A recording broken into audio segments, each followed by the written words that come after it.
Hello and welcome to Some of My Friends Read Comics. We've got Vince. This is episode 80 and the 80th anniversary of Superman. Collusion. Ooh.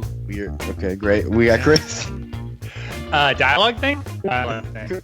Great. And I'm Kia. Hi.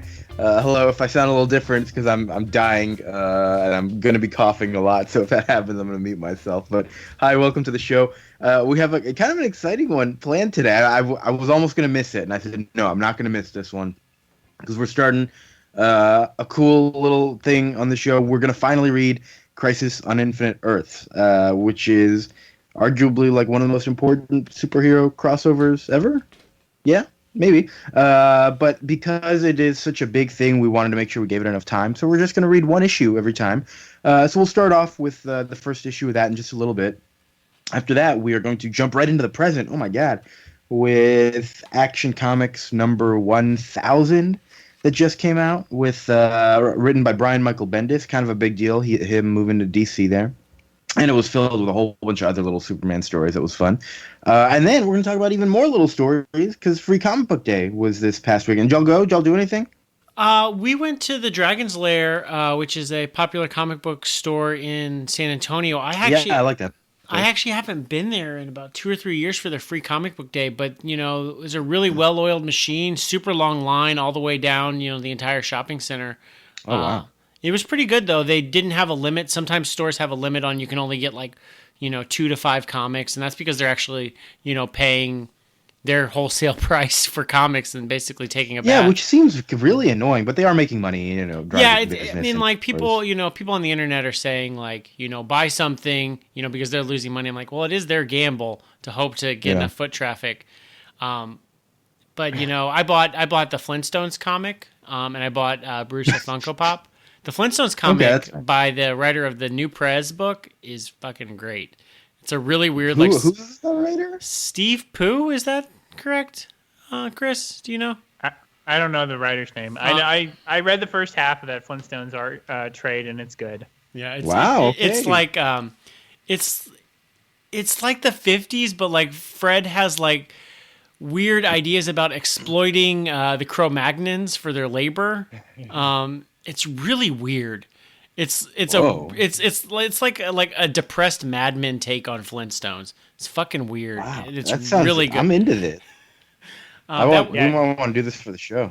It's great, Kia. We should do it for the show. There's an episode. Are John Goodman and Halle Berry in it? No. It is funnier if you picture all the things Fred says in the like Bonnie voice. Because right, cool. You know, there's like an issue that deals with like someone invents the concept of marriage. And like, marriage? Mm-hmm. What's wrong with the sex cave?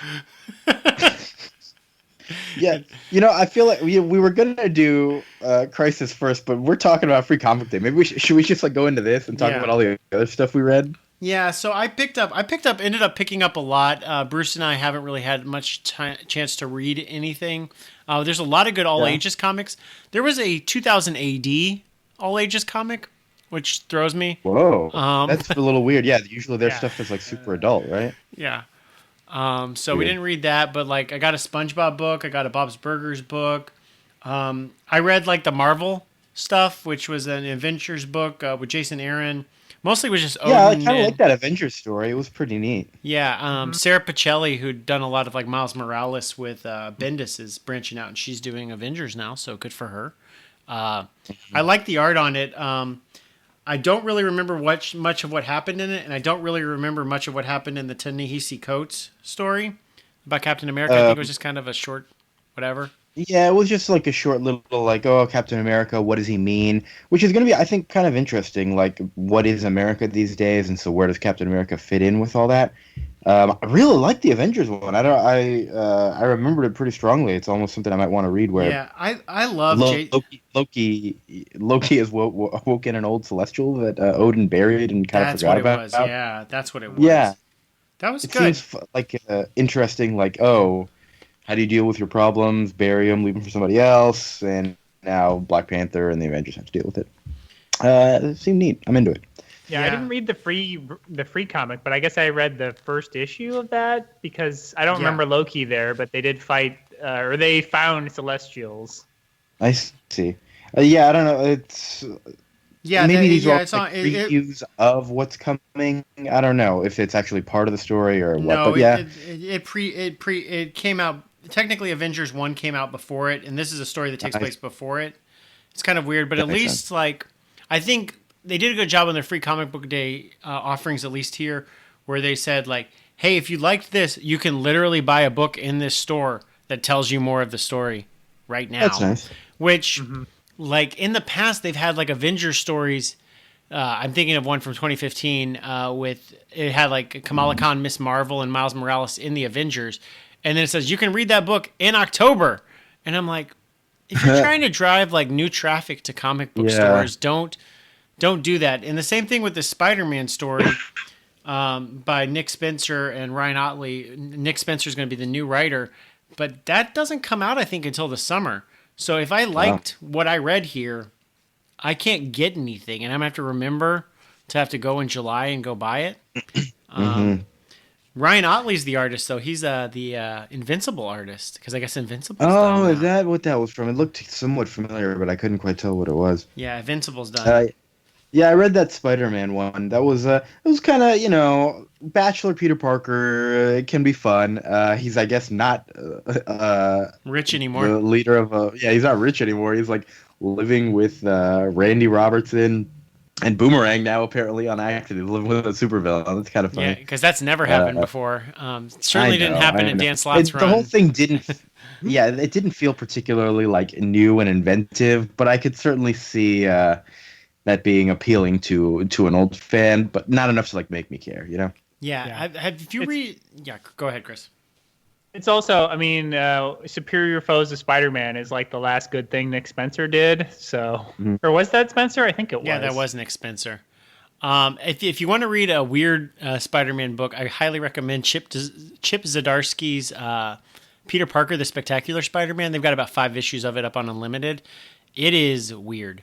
It brings back his long-lost sister, who's not actually his sister, and tries to integrate like some weird continuity. But it's Chip Zdarsky of Sex Criminals and like Howard the Duck fame, so it's pretty fun. Yeah, that guy's good. I haven't read his Howard the Duck. Yeah, his Spider-Man's good, though, so I recommend that. That's what I read. I didn't like the Guardians of the Galaxy story the way it was just like presented, so I didn't read it. Oh yeah, I didn't think. I don't know if it was like an actual book or if it was just like a recap with mashed together bits from old comics. That's what it looked like, and so I was just like, I'm not reading this. Yeah, but apparently Scott Adsit is of the Nova Corps, isn't he? Like a Yeah, I've seen him UCB around comedian? before. Yeah, he's like the guy who was on 30 30 Rock.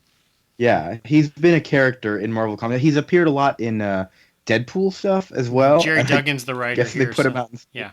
Yeah, and I know they're like he's a comedian, and so he's friends with like a lot of those guys who just figured they'd put their friends in the Marvel universe. It's kind of funny.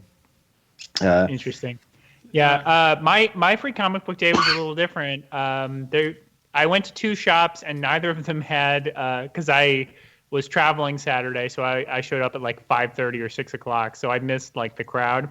Mm-hmm. But the first shop I went to was basically I picked up what they had, which was like Bob's Burgers, Power Rangers. There's some manga that I was like, I don't know what this is, but I guess you're giving it to me for free. But they didn't have any of the superhero stuff. And then the second shop I went to, they didn't have any free comics anymore. But they're just like, well, here's our like our basically quarter bin or dollar bin or whatever it is at your shop. It's just like, take 10. Oh, nice. Oh, that's nice. So they're out $2.50. Yeah. Yeah, so I got a couple of issues of Agents of Atlas, a couple of issues of Grant Morrison's Authority. Nice. Grant Morrison's what? Authority. Oh, wow, wonderful. Where I was just like, oh, okay, for free, I will take this off your hands. Sure. And then because I bought that Avengers comic and a Captain America comic at the first shop, and then I bought the Fade Out and a couple of back issues at the second shop. I was eyeing a nice. Did you get the nice like hardcover of Fade Out? I didn't. I just was looking for a copy, and they just had the regular trade, and it's like $9 or whatever, marked down to like $7 or something like that because they had sales going on. That was such a good book. I loved Fade Out by Brubaker and Phillips. But I'm looking for I have it all digital. I want a nice collected hardcover. I was gonna get that, but I ended up getting Flintstones instead. Kia, did you pick up anything? I didn't get a chance to go anywhere in person. I don't have any good comic book shops anywhere near me, and I had work and rehearsals all day, unfortunately. But I did manage to find online a few things. I found the Marvel ones, and the one that I was most interested in was Fantagraphics. Is that who did this one? It's like this super indie company, and they had what is it called? Like World's Greatest Cartoonists, and it's just all their weird indie stuff that they got.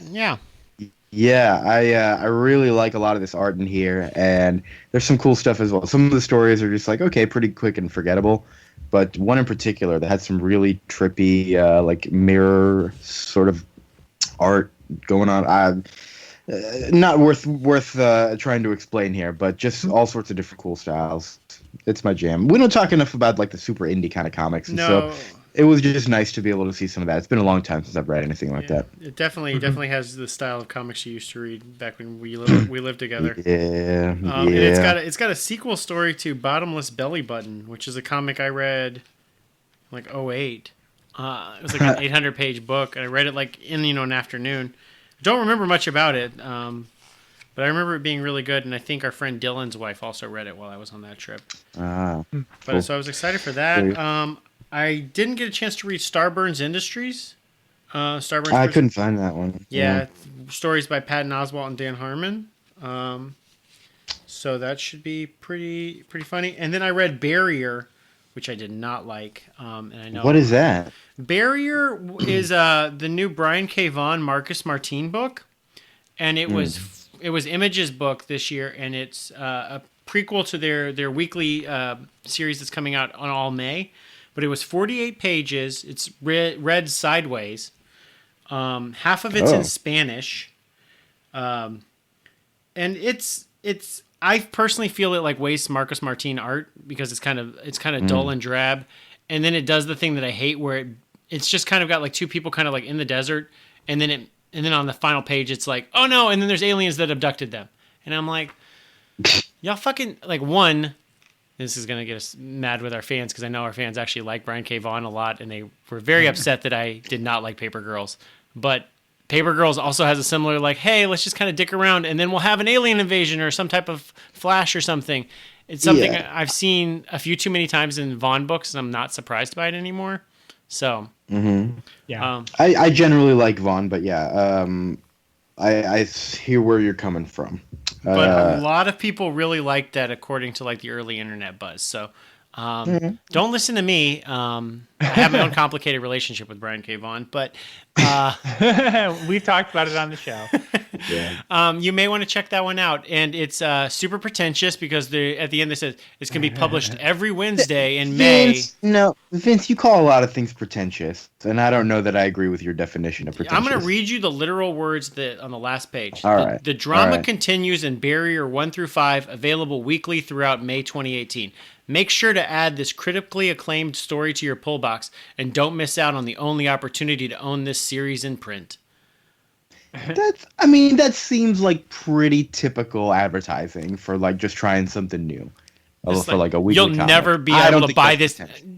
You'll never be able to buy this in print again, even though Brian K. Vaughan is a perennial like bookstore seller. Like I call bullshit. Whatever. That book will be in a Barnes and Noble in 6 months if Barnes and Noble doesn't go under. Yeah, but not in single issue form, right? It's for they're like reaching out to the collectors. They're the only ones who are going to buy like a single issue thing, anyways, right? Yeah. Yeah. No big deal, I say. No big deal.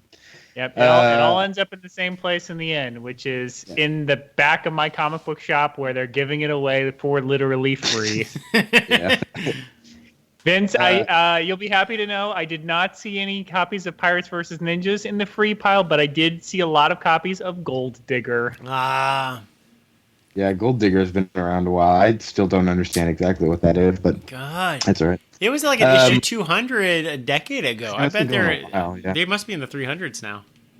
It's like a manga-y, really like fan service-y American Yeah, American manga, pretty much. Yeah, it was our most popular book. It was Wow. it was our best. No wonder they're on issue 300 Yeah, or so. Fred was a nice guy. I'll tell you that. He was a really nice guy. The only other comic that I sort of flipped through, I didn't quite read it, was there was a Nightmare Before Christmas one. It was Zero's Big Day or something like that, with the dog just kind of going around doing his own thing. It wasn't actually very interesting though. So nice art, but that's about it. Wow. Yeah. Take that, Zero. Sorry, Zero. Hot takes. There was an ad. Apparently, there's like a Nightmare Before Christmas actual miniseries about Zero, and so I don't know. I don't know what that's all about. Anyways, anybody, anything else to say about Free Comic Book Day, or should we just go right into like Superman now? Because I think that flows pretty well into Action Comics. Yeah.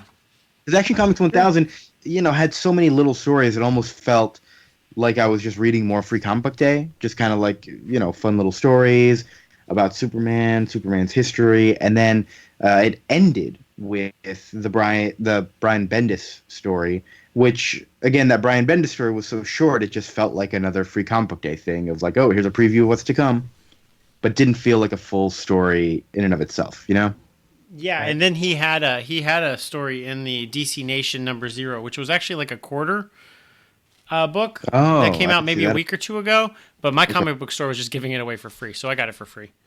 That's nice. Yeah. I haven't read that DC Nation story, but I heard bad things about it. I didn't get a chance to read it either. People will always say bad things about Bendis, even though I still like him.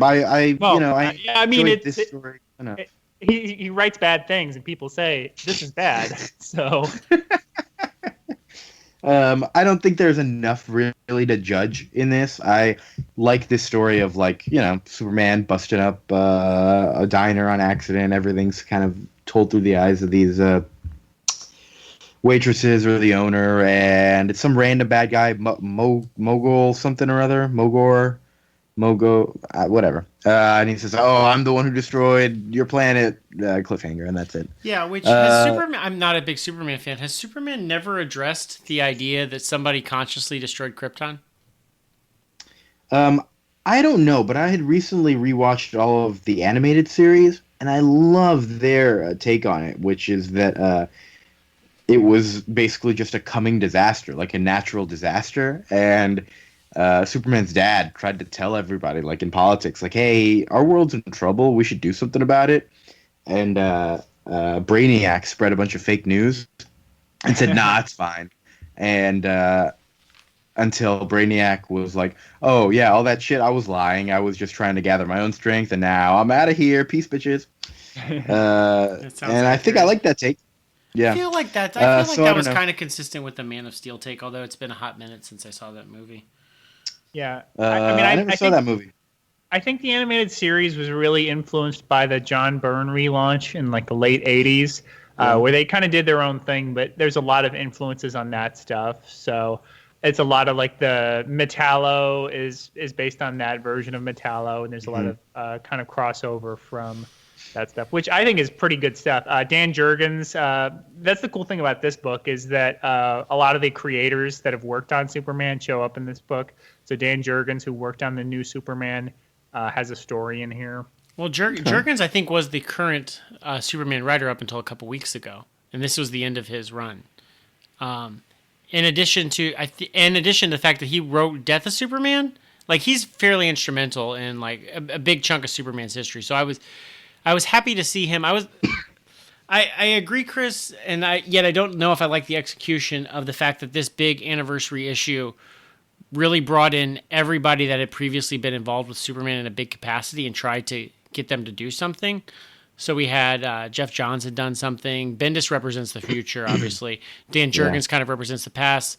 Marv Wolfman and some lost art by Kurt Swan, which, to be fair, was not really a Superman story. No, that was weird. Yeah, it was like 4 pages of something with Maggie Sawyer, and then they took something from like his DC secret files that he'd drawn, just a picture of Superman, and they threw that at the end. And tried to cobble it together. So that's kind of disappointing, but at least like Kurt Swan is, as Chris, you've explained to us, is basically what Supreme is a love letter to. So I think we need to read some Kurt Swan Superman at some point, anyways.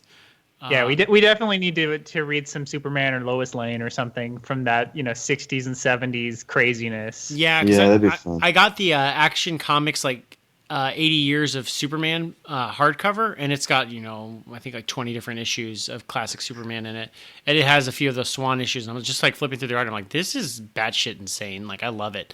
It's not like Steranko insane, but it's just it's weird and it's really well drawn. But I don't know if I like the fact that this book is just a compilation of a who's who of Superman writers. I kind of think I didn't. I would prefer. I think with my anniversary issues, I've read mostly Spider-Man ones, but I really like the Death of Aunt May issue 400. That one feels like the gold standard for an anniversary issue to me. That it's a done in one, because there's been other stories that are either kicking off a new story or ending a story. Spider-Man's done that a few times. I'm like, I wanted to get the collector's issue of Amazing Action Comics 1000 or Spider-Man 800. I don't want to have to have read the 4 issues before to understand what's going on. Aunt May is done in one, but it reflects on the entire Spider-Man series up to that point, and then has a milestone moment in Spider-Man's history. Same as Venom showing up in Spider-Man 300. Those are the kind of things that I look for more than just a bunch of short stories. But at the same time, I kind of these are the different flavors of Superman. So I don't know. And I get it, because this is going to be a story for people who just kind of want to see where Superman's at.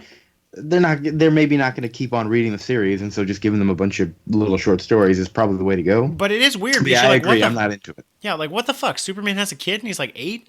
That yeah. Because I'll be honest, I don't read a lot of Superman, but judging about the amount of copies they had at the comic book store, they were banking on people who don't often read Superman rolling in and buying Action Comics 1000. Exactly. So I would have gone for more of just kind of just a pure, clean story, and then maybe representing the future with how Bendis' story is. Although Bendis' story is Bendis' story. I know we're kind of. It's fine. There's nothing wrong with it. I think it's kind of the worst one. I think my problem with it is it represents Bendis's worst instincts with when the girl was oh, this kind of thing happened to me with Red Tornado. My brother said that this happened with him with Red Tornado. I'm like, that's a classic Bendisism. Take a drink of making a reference to another superhero, which was used to be very novel to me. So maybe it'll be novel to DC heroes. But then the quippiness of why is he wearing red underwear again? That's weird, huh? And I get, though, at the same time, I'm like, you hired Bendis to do a job, and this is what Bendis does. So, I feel if I was that kind of writer and I was known for that thing, do I have to give them those things even though I find them, cheap now? See, when I read that, I took it to mean that, did he have a different costume recently? And this is just them trying to, explain a way that they're returning to the classic form. Yeah. I mean, as a layman, I didn't fucking notice that Jim Lee had taken away his red trunks. I didn't care. Yeah. Yeah, I know Rebirth was the 90s Superman came back, right? So it's not they killed New the 52. They killed the New 52 Superman, and the pre-New 52 Superman took back over. Right. So this is the post-crisis 80s Superman. I think maybe I just don't care enough about this comic to be angered by it at all. Yeah. I was more interested in seeing what Bendis would do with new toys and not be a stale, and it feels like old Bendis to me, and lower tier Bendis, because I've been reading Miles Morales and I love it. So and it's classic Bendis in that it's 12 or 14 pages, and we learn literally about 3 pages of story. The rest of it Superman is unnamed characters talking to each other that we'll never see again, and so it's just frustrating. It's just stalling. Yeah, Superman said 3 words. It's definitely more of a number 0 issue than more of a number 1000 issue. And so it's I just can't get behind it. I would be interested in reading 1001 just to kind of see where the actual story starts to go, but I just don't care enough. So, yeah. And the problem that I have with this book, I don't know, you guys have kind of talked about some of your issues with it. I love the idea, and I think there's so many great creators that I really like that work on this. I kind of wish Like it feels like I know y'all aren't big fans of wrestling. I'm a big wrestling fan. Okay, well, I don't think Vince is. But it feels like one of those things where nobody is talking backstage about what they're going to do. So they go out and do something and they're like, uh-oh, I'm about to do that same thing. Yeah. So there's a lot of like, oh, Superman's such an important symbol. Like he stands for the best of us. He inspires us, but we inspire him. It's just like, okay, I get it. Yeah, everybody did. It was just too big. It didn't need to be as big as it was. Well, yeah, I think you bring up a good point, because the thing I was kind of itching for, like there was one little hint about his like history with the Justice League in one of the middle stories, and to the point where I was thinking, oh, they really should have like gotten together and think like, we want to highlight this aspect of Superman and this aspect of Superman for each story, like him as a team leader, and then him as like him and Lois stories, and then him as like an inspiration, and then him as fighting on the ground or battling space monsters or something. But it didn't seem like there was a very good through line. And the most classic thing about the fact that nobody talked is the way that the chapter breaks are. And this really pisses me off about comics, is these issues, sometimes comic book stories end where they decide to have the credits on the final page. Sometimes they like to have them on the first page. Sometimes not on the first page, but on the second page is a splash. And this book has no consistency in it. So some stories end because they had a front page title, and then other stories bleed right into it with a similar art style and then have like a final page credit. And you're like, oh, those were two different stories, and I just wasn't paying attention. You know what I'm saying? Like, I get what you're saying. I never found myself confused by it. I would have preferred just like a consistent. There's a specific, I think, between. I totally get what you're saying. In the middle of it, it's the Tom King story and one other story that they kind of don't do that right. Yeah, I mean, I was a little confused where the Kurt Swan story and the Oliver Coipel or Olivier Coipel stories, because they just both end. Well, like, that Kurt Swan one especially was just like very strange and extra short, and so that's the one that did kind of throw me off. But that's also when I started being like, oh, I don't care about this, and started flipping through to get to the Bendis story. Except I did stop at the Paul Dini one. That was fun with the Action Land and Mr. Mixzapitlik, right? Yeah, that one was fun and like kind of an out of continuity story. That's the only time I ever really saw like the Justice League, other than the Dan Jurgens story. And even that was so weird with Lois pretending like she was talking to Perry, but really for whatever reason having to constantly be on the phone with the Justice League to make sure that they're not interrupting Superman's day. Like, I don't understand. That was very weird. I thought that was a cute idea. I just feel like, and honestly, my favorite stories were probably the story about journalism, which was Louise Simonson and Jerry Ordway, and the Paul Dini, Mr. Mxyzptlk story with Jose Luis Garcia Lopez. Those are my favorites, and those were because it wasn't like Superman, kind of majestically inspiring people. It was literally just the first one was it's hard too because Astro City has already done all of these stories, but better. But that there was that story in Astro City where it's like Subway closed, and then they're like, why do you have that photo framed? And then it was basically because that's what he could confirm happened. But then there was also like a time travel shenanigans where he went to his editor and he's like, well, none of that you can actually confirm through sources. The Silver Agent has disappeared and all this other stuff I don't believe happened. So you'll just have to report the facts that the subway was closed for an afternoon. That's kind of funny. So there's a story like that. And then the Action Land story is just Mr. Mxyzptlk, in his it reminds me of like a Supreme type story. So I like those two a lot. I just wish there was more of a focus on like Lois Lane, especially. Like Lois Lane is such a great character, and I feel very underused in this. I feel like only like TV shows and movies have noticed for like 25 years that the comics are like, well, nobody gives a shit about Lois Lane. Fucking Lois and Clark. Yeah. Yeah. Terry Hatcher was way cooler. Yeah, I've been hating a lot on this comic. Maybe it's because I'm sick and dead and dying. But hot take, I think Batman the Superman animated series was way better than the Batman animated series. Whoa, hot take. Lois in particular is amazing on that show. And that show has a much greater build and amazing finale. Yeah, Jimmy is great on that show. I really, really think Superman the animated series kind of gets lost and forgotten because of how much people just prefer Batman. I may have to check that out because I don't love Batman the animated series. I think it's fine. It's important for sure. Just not as good. I think Superman holds up way better. Interesting. I may have to check that out then. I feel like Batman has some individually really good episodes, but I know what you mean because Superman is actually building to something, and it's not in the way of like Spider-Man cartoon from the 90s where it's like part 1 of 17. Right. It's a very natural build. Yeah. I'm completely losing my credibility. I love that cartoon, but I don't love Batman. I love like, it, but I was a Jesus kid. Christ. It can hold up. Yeah. Right. Yeah, hold up. The thing that people also forget is when remember Batman the animated series, remember like the best ones. When Batman the animated series was bad, it was bad. There were some bad episodes of that show. I think we've maybe talked about this already, so maybe let's not focus on the bad. But speaking of though, the opposite of bad is good, and I really liked the second story in this one by Peter Tomasi, and more importantly, I liked the art of it, which was by Patrick Gleason.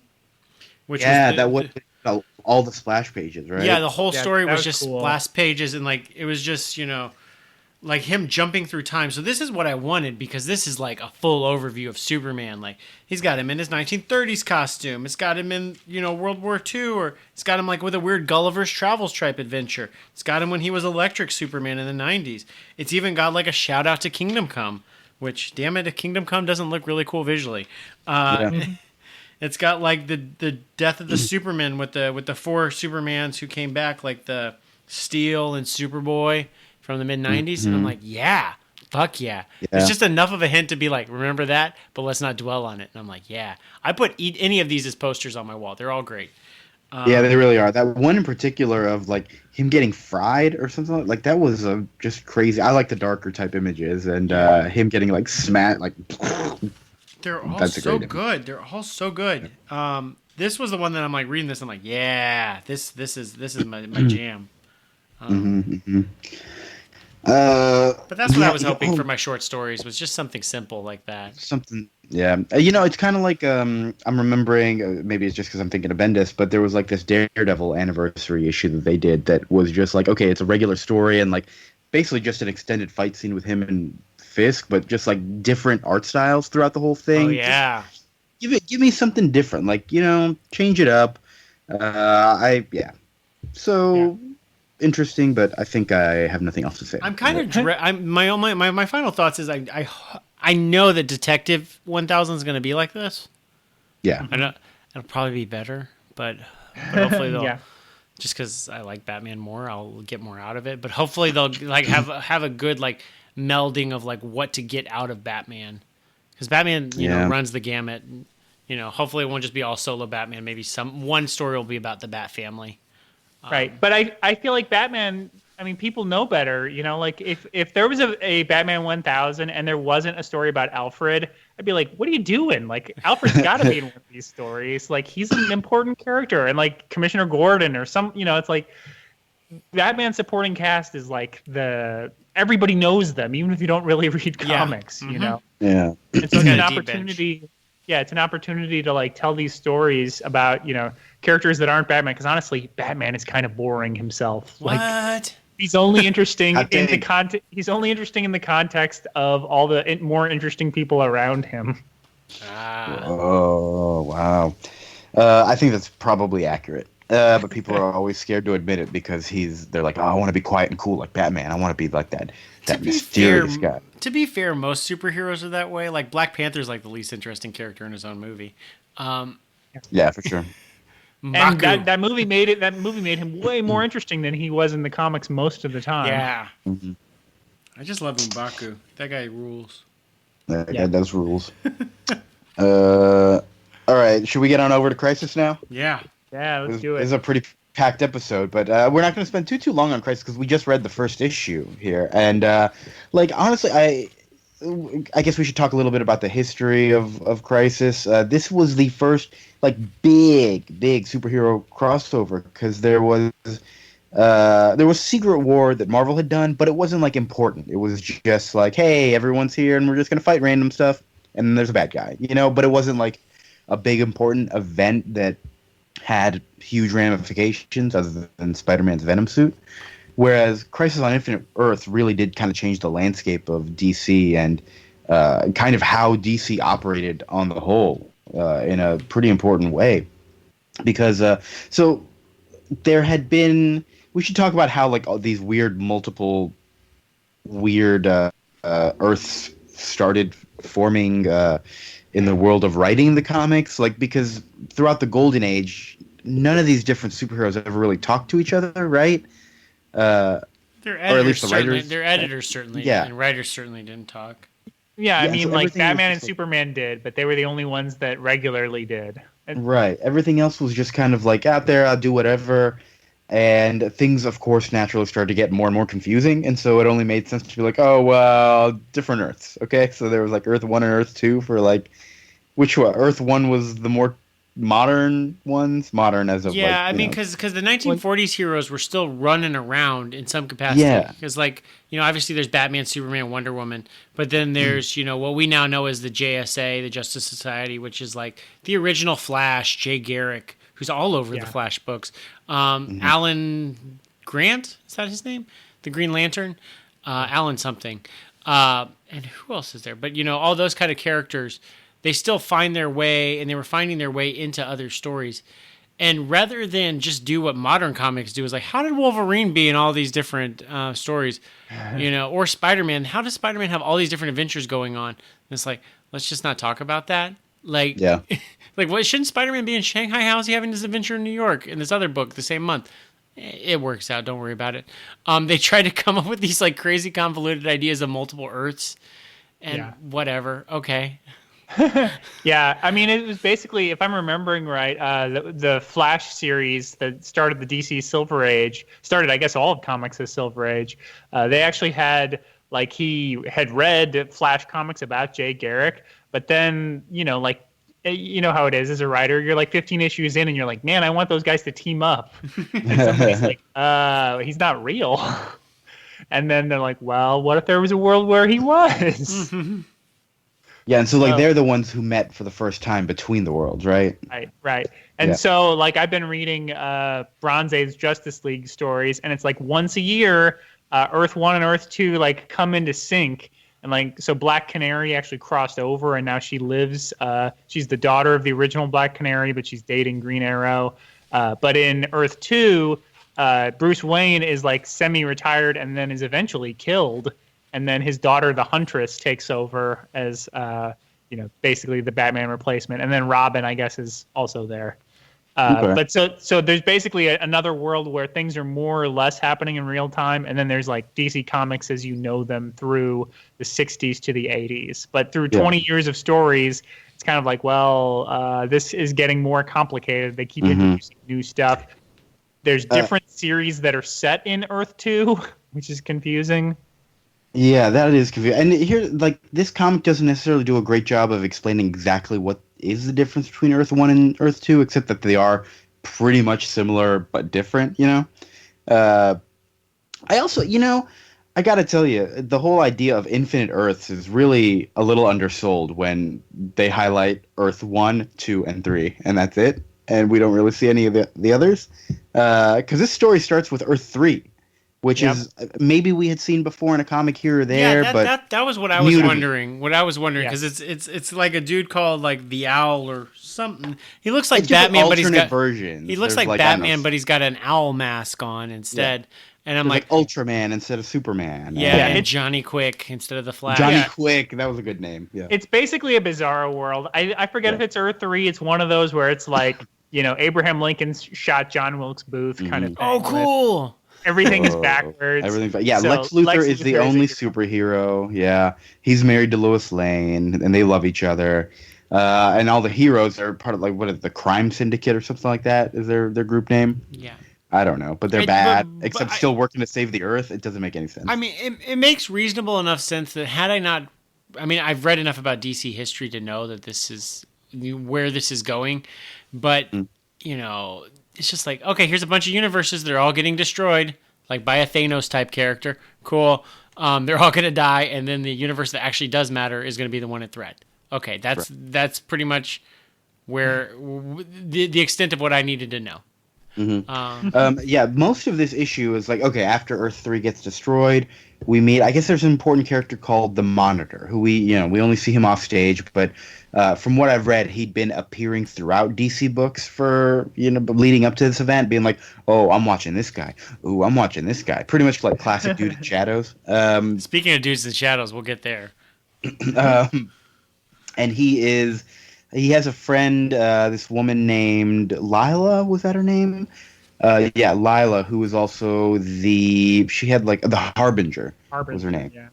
And she is going around through different timelines, different universes, collecting different heroes, sometimes different villains, and bringing them all to the Monitor so that they can team up to save the world, I guess. So really, the majority of this book is like, okay, now I'm getting the Blue Beetle, now I'm getting this character, now I'm getting that character. And we learn like just a little bit about each, but not really a whole lot about the overall storyline quite yet. There is Old Man Superman there, so I guess that's what, Earth 2 Superman, right? And I think Blue Beetle would have been from one of these other Earths too, right? Because the Charlton characters that Watchmen is famously, based on, DC just bought that stuff. They didn't, they didn't grow up with it. They just were in the 70s. Are like, oh, this is ours now. Yeah, that Blue Beetle makes references to like nobody's gonna know who I am and like that kind of stuff. So this predates JLI then? Yes. Okay. He's the only one I knew. Yeah, that is kind of funny. Like Green Lantern is there as well. It's funny, we don't see her collecting Green Lantern and Superman and all that. Which seems like the important ones that I would want to see how they got there. But we don't get any of that. It's just like, this is that fine balance though between who Superman is, so we don't need to see you recruit him, but he's also like your like audience anchor point. Whereas I don't know where to center because there's so many characters in this book. A lot of them I've never seen before. Yeah, as far as I could tell, Harbinger was the one that we should be centered on because it seemed like something infected her body at one point, but then we didn't hear anything about it. It was pretty fast. I almost missed it. Where she was like in the past and like it's like an ice age. And she's like, I'm looking for this guy. Oh no, what's that? But then everything seems normal. I'm a little confused. This is a George Perez book, which can't help but have at least 30 word balloons per page. Yeah, it's a lot. It's very wordy. George Perez is the artist. He does not make those decisions. No, but but Perez will put 10 panels on a page. He does not give a shit. Compared to modern artists who like to. I will say I did really enjoy that whole part with Earth 3 being destroyed. Yeah. When it changed over to the Harbinger just going around collecting people, I got a little less interested. Because I just needed more of what was going on instead of just going around collecting everyone. And it's kind of become a cliche effect, but I don't know how often it had been done. And George Perez is just a good artist, so even if he didn't invent this, it's just cool. But I liked the effect of how basically the universe ending is just, whiting out everything. Yeah. So as like Lex and Lois are like going to kiss, like you see them in shadow with like just no background because it's all white. And then the next panel is just like a pencil sketch because they're turning all white. So I was like, oh, that's like a neat effect. Like you're able to see it's like the the nuclear bomb effect like in your mind. Like that's what you're picturing without actually having to do that much work. Like it's smart. It does a really good job. Yeah. I did like the image of the Monitor at the end because I've heard of this guy a bunch and I've never seen him. This guy did not disappoint because he's got fork hair and mutton chops, and that's all you need. I love it. Was he a Teen Titans villain or the Titans villain? The Monitor? That's what it says in the foreword that Wolfman had thrown him into the Titans before. Really? Yeah. I don't know nothing about that. I haven't read that far whenever he shows up. I recognized Simon. He's a Teen Titans villain. Yeah. I'm confused though because I know that the Anti-Monitor, which it's a hell of a name, is also something that appears later in this book. I know that name. My favorite part though of this book is the literal dudes in shadows who I thought was just Martian Manhunter watching them ended up just being shadows that attacked them. and I like that. Oh yeah, that was like they all show up at the Monitor's place, and they're like, "Who is this Harbinger person? Why did she come here? Why did we all trust her?" And then Shadows attack, and they're like, "Oh shit, it's a setup. Let's all fight." And then Monitor shows up and says, "Listen, that wasn't her fault, but also thanks for killing him. Now let's get down to business." So yeah, there's some fighting in this book. It's okay. Cyborg is a bit of an asshole. He's there. Who else? There's one character who's just like a super asshole. I don't know what this guy's deal was. The one who's got like he looks like a small blue Galactus. Yeah, he does have a Galactus helmet. Yeah, who is that guy? What's that guy's name? I have no idea. Dr. Polaris. Oh, okay, Dr. Polaris. Yeah, I assume he's a villain based on his extremely aggressive personality. Yeah. Hands off, man! Don't touch me. That kind of shit. It's great. Yeah. Yeah, an Atlantean magician touches him and he gets mad. It's funny, having just read Avengers #1, where there's like an Atlantean, or was he Atlantean? But Agamotto is like Doctor Strange's, Cro-Magnon ancestor magic guy. And I was like, well, here's another one right here. Yeah, there's a lot going on in this book. But also not enough. So, I'm excited, but at the same time, ready for more. So, next time we'll read at number 2. Anybody have anything else to say about it? Sorry, I feel like that was already closing. It's a lot. It is a lot. I mean, like, all the foreword is saying, like, this book is written for new readers to help clear the deck for new readers. Like, and I'm like, absolutely man, not. Without the internet, like, how the fuck do you keep track of some of this shit? Yeah, I have no idea. Like, oh my gosh. Yeah, I'm hoping that the next issue will make things a little bit more clear. But we'll get there. Yeah. I mean, to me, it emphasizes, people make fun of, Chris Claremont being like, oh, my psychic powers, blah, blah, blah. Or like, my optic blasts, the characters that are very, repetitive in their, catchphrases or whatever. But it's like, it's very helpful if once an issue or once every few issues, you're like, oh yeah, that guy. You know, especially if you're, George Perez is a very good artist, so I don't worry about it with him. But a lot of times in the 80s and 90s, you'd pick up a book and be like, wait, who's that? Is that Hank Pym or Clint Barton or Steve Rogers? Because they all look the same when they're not wearing a mask. Well, and I'm much older because like I talk about like who's the audience supposed to center on and who's this guy, and like I look at those pages like, oh yeah, there was that purple Galactus guy or blue Dr. Polaris blue, and I'm like, I don't know who to like center on or who to focus on. Meanwhile, my son saw my 4-year-old saw Avengers Infinity War. Doesn't need a fucking primer. I see all these like think pieces about Infinity War. They're like, you have to watch 18 movies ahead of time. Like my 4-year-old, no, you really don't. My 4-year-old fucking figured it out, and to the point where like. He'd seen Thor Ragnarok, like we've watched it like at least 20 times. And then we saw Infinity War and then we're watching Ragnarok again and he's like, wait, Doctor Strange is in this movie? Like he just like completely ignored Doctor Strange the first 20 times in Thor Ragnarok. Doesn't care. You don't need to care. Yeah. It's pointless. I know like that's a big problem for you in general with team books, Vince, is that you have a hard time knowing who the center I need a new. And most of the time you don't need somebody. I think especially with this book, the plot is what is meant to be focused on, right? And we just don't get enough of the plot yet. Yeah, I mean, the end game is the end of the universe.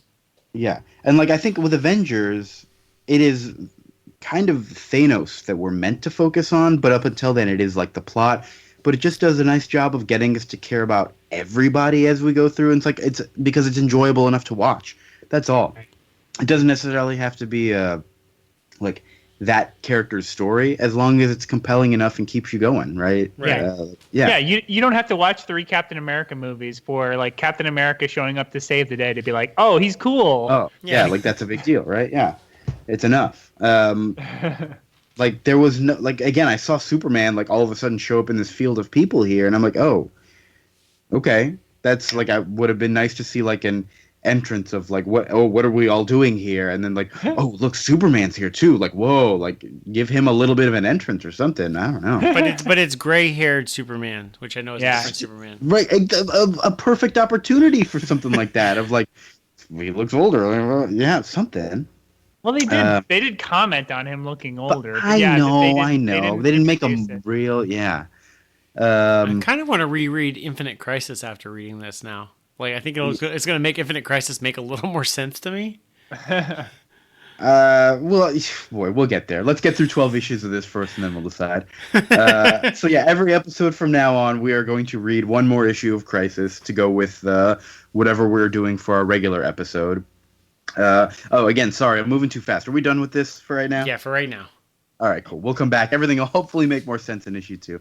But next time, we're going to get really confusing because we're going to do a Marvel event.